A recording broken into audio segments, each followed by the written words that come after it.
In the school system, they don't want us to learn about money because they just want to pump out good employees that do what they're told. They don't want what we know out there. We've all been programmed. That's a fact of life. A lot of kids just in school kind of puzzled as to why they're there.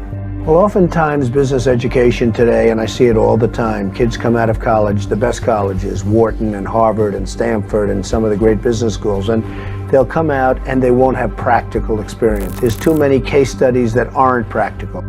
What is school doing to your brain? If you look at school, it's opposite of what it takes to be successful in real life. We have a system where we take children away from their parents at least 5 days a week, all day, and we have control of their minds until they're about 17, 18. Don't make a mistake. Do as you're told. Take tests by yourself. Don't cooperate. Do it by yourself. Do it on your own. And there's only one right answer.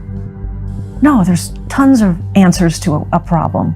We ask kids that are 16 to 18 years old to make $100,000 debt decisions when they go off to university. What they're getting themselves into. They just assume, okay, I'm going to pay 4 years of education at $25,000 a pop, and when I come out the other side, somehow I'll be able to pay it back. That's not how life works anymore. Money may not be the most important thing in the world, but it affects everything that is. It affects your lifestyle, it affects your health care, it affects your level of education, it affects the food you eat. It affects everything on a day-to-day basis. It may not be the most important thing, but it does affect everything that is important. One of the reasons we have such a horrible economy is because of what our top schools are pumping out. People who all they do is care about themselves, and they create these CDSs, credit default swaps, and derivatives that damage everybody. When you were in school, were you an A student or a C student? You know, were you the star of the class or the flunky of the class? And if you weren't the A student, then did that mean you couldn't be successful? Is that what it means to you? If you didn't go to a great school, you're never going to be successful? What if you drop out? You know, what if you drop out like Steve Jobs and Bill Gates? That means you've had it. Jack Ma, who is the founder of a little company called Alibaba, he just recently said, if you're 35 and you're not rich and successful, you'll never be successful. Of course, Jack Ma is a school teacher. Former school teacher who struck it rich. But naturally, they have this idea that if you're not successful in school, you'll never be successful in life. And my contention has always been it almost damages you in school. You know, school damaged my brain, and my father was the head of education for the state of Hawaii, PhD. And I hated school. I mean, I sat there and getting pounded all the time for being stupid. People come out of school paralyzed. I think the school system is criminal in that it kills a child's spirit of learning. You know, a child goes into school all excited about, yeah, I'm gonna learn and it's gonna be great. And then the teacher says, sit down and shut up. Shut up! You just be quiet. You just be quiet. Shut up! You hit the thief. You hit the thief.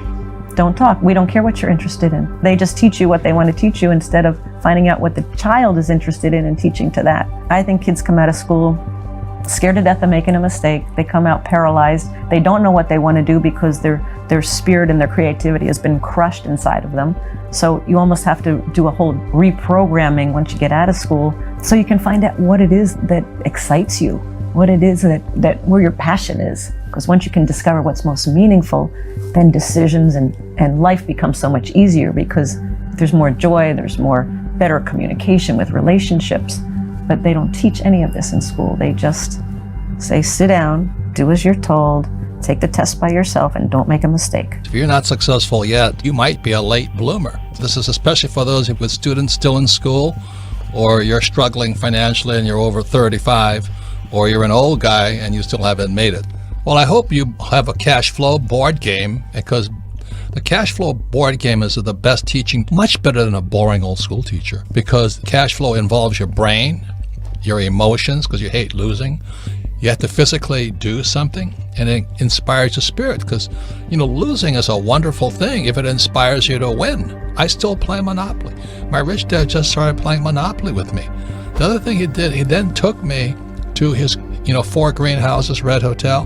He took me to his greenhouses. I went, holy moly, that it was more than just a board game. So I'm not saying it has to be real estate, but if it's stocks, I look at a guy, Ray Dalio of Bridgewater, the biggest hedge fund in the world. He started buying stocks at a young age, same as Warren Buffett. You want to do it when the brain is still malleable and pliable. So take the child, go look at real estate.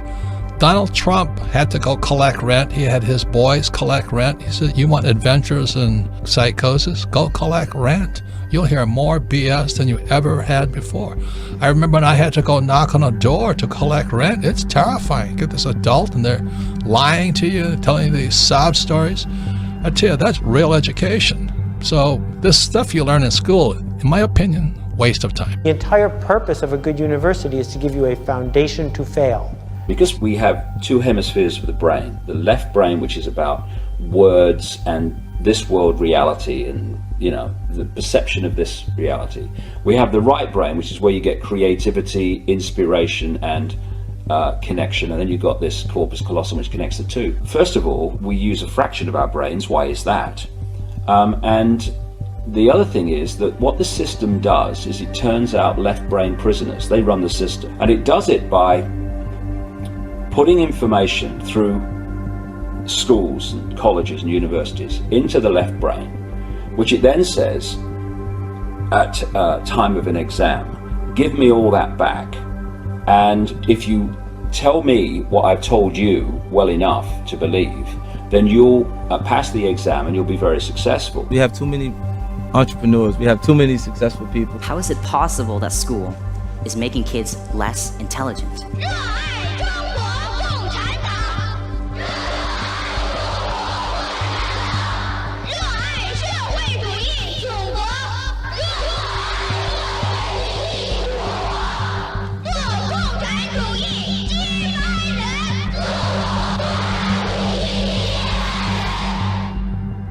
Go to high school, get a diploma.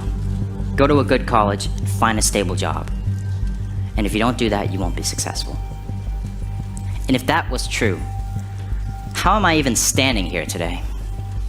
How did I, a straight C student, start a technology company at the age of 16? Here's what I believe. Parents, teachers, educators, you have the power to influence and inspire youth. And if there's one message that I want parents, kids, and all of you to take away from what I've said here today, that you can stray away from this conventional, limited, and narrow path that education sets us upon. You can diverge and create your own future. No one has ever changed the world by doing what the world has told them to do.